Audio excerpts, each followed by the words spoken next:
नमस्कार विद्यार्थी मित्रांनो आणि आदरणीय पालकांनो, महाराष्ट्र मेडिकल करिअर काउन्सिलिंग या युट्यूब चॅनल तर्फे मी आपली मार्गदर्शक शमी महाडेश्वर तुम्हा सर्वांचे मनापासून स्वागत करते.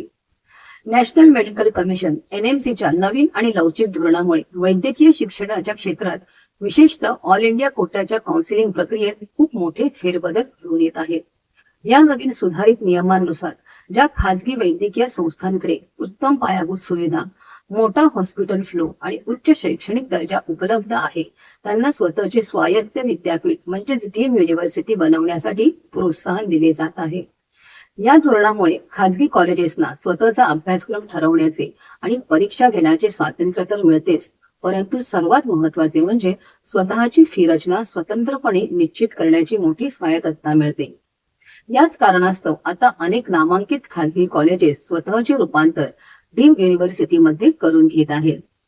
याच धोरणाचा भाग म्हणून नुकत्याच समोर आलेल्या ताज्या माहितीनुसार तामिळनाडू राज्यातील 3 मोठ्या खासगी वैद्यकीय महाविद्यालयांना डीम युनिव्हर्सिटीचा दर्जा मिळाला आहे. यामध्ये प्रामुख्याने होसूर येथील Saint Peter's medical college, hospital आणि रिसर्च सेंटर, पेराम्बलूर येथील Dhanalakshmi Srinivasan institute of medical sciences आणि समयापुरम येथील श्रीनिवास मेडिकल कॉलेज आणि हॉस्पिटल या संस्थांचा समावेश आहे. याशिवाय Karpaga Vinayaka institute of medical science या कॉलेजनेही आपला डीम दर्जा जाहीर केला आहे. या महाविद्यालयाच्या रूपांतरणामुळे वैद्यकीय प्रवेशासाठी तब्बल 650हून अधिक नवीन MBBS जागा उपलब्ध झाल्या आहेत, ज्या विद्यार्थ्यांसाठी एक मोठी संधी मानली जात आहे. या बदलाचा थेट आणि सर्वात मोठा परिणाम या कॉलेजेसच्या प्रवेश प्रक्रियेवर आणि उपलब्ध जागांवर होणार आहे. यापूर्वी या सर्व जागा प्रामुख्याने तामिळनाडू राज्याच्या स्टेट कोटा काउन्सिलिंग अंतर्गत भरल्या जात होत्या, ज्यामध्ये तिथल्या स्थानिक विद्यार्थ्यांना प्राधान्य होते.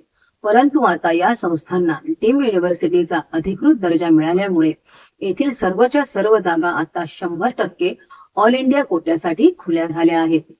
याचा अर्थ असा की या 650हून अधिक जागांवर आता महाराष्ट्रासह देशभरातील कोणताही पात्र विद्यार्थी मेडिकल काउन्सिलिंग कमिटीच्या MCCच्या केंद्रीय स्थळावरून थेट चॉईस फिलिंग करून प्रवेश मिळवू शकतो.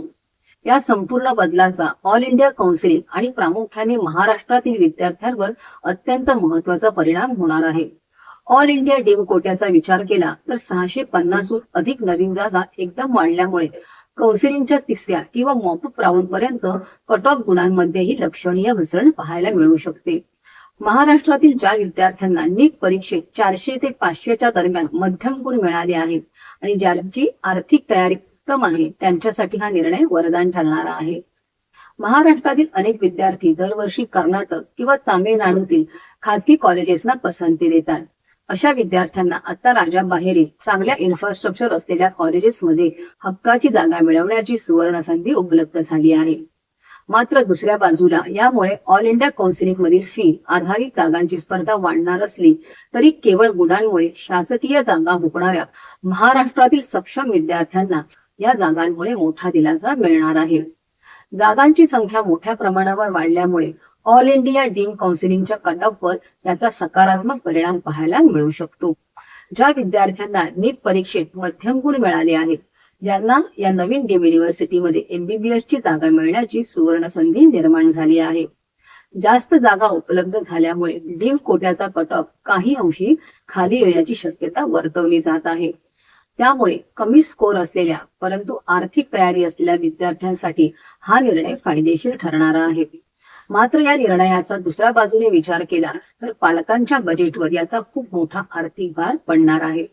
जेव्हा ही महाविद्यालये तामिळनाडू सरकारच्या अंतर्गत खाजगी संस्था म्हणून कार्यरत होती, तेव्हा येथील वार्षिक फी सर्वसाधारणपणे 4.35 लाख ते 5.40 लाख प्रतिवर्ष या मर्यादित होती.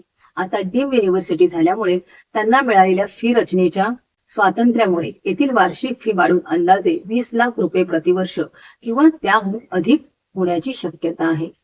याचा अर्थ संपूर्ण MBBS कोर्स खर्च 1 कोटी रुपयांच्या घरात जाऊ शकतो. त्यामुळे काउन्सिलिंग प्रक्रियेत भाग घेताना पालकांनी या बदललेल्या आर्थिक गणिताचा विचार करणे अत्यंत गरजेचे आहे. जर आपणास नीट 2026 परीक्षेसंदर्भात फ्री अपडेट्स हवे असतील तर स्क्रीनवर दिसणाऱ्या व्हॉट्सअप क्रमांकाला फ्री असा मेसेज करा. जर आपणास MMCC विरारची पेड काउन्सिलिंग हवी असेल तर आम्हाला स्क्रीनवर दिसत असणाऱ्या नंबरवर पेड असा मेसेज करा.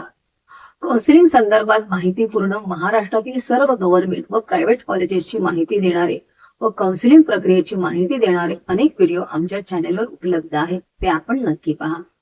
तुम्हाला ही माहिती महत्त्वपूर्ण वाटली असल्यास व्हिडिओला लाईक आणि शेअर करायला विसरू नका. महाराष्ट्र स्टेट काउन्सिलिंग, खाजगी कॉलेजचे फी स्ट्रक्चर आणि मेरिट लिस्टच्या प्रत्येक खात्रीशीर अपडेटसाठी Maharashtra medical career counselling MMCC Virar या आमच्या युट्यूब चॅनलला आत्ताच सबस्क्राईब करा. प्रवेश प्रक्रियेबाबत काही अडचण असल्यास कमेंट बॉक्समध्ये विचारा किंवा विरार येथील आमच्या कार्यालयाला भेट द्या. नीट परीक्षेचा रिझल्ट लागल्यानंतर आमच्याकडे काउन्सिलिंगसाठी आणि मार्गदर्शनासाठी येणाऱ्या विद्यार्थी व पालकांची गर्दी लक्षात घेता सर्व फ्री अपडेट्स घेणारे विद्यार्थी व पालकांच्या प्रश्नाला थेट उत्तर देणे आम्हाला शक्य होणार नाही. त्यामुळे आयत्या वेळी आपल्याला त्रास होऊ नये म्हणून योग्य मार्गदर्शनासाठी आजच आमचे पेड काउन्सिलिंग जॉईन करा. पुन्हा भेटूया अशाच माहितीपूर्ण पुढील व्हिडिओमध्ये. तोपर्यंत धन्यवाद.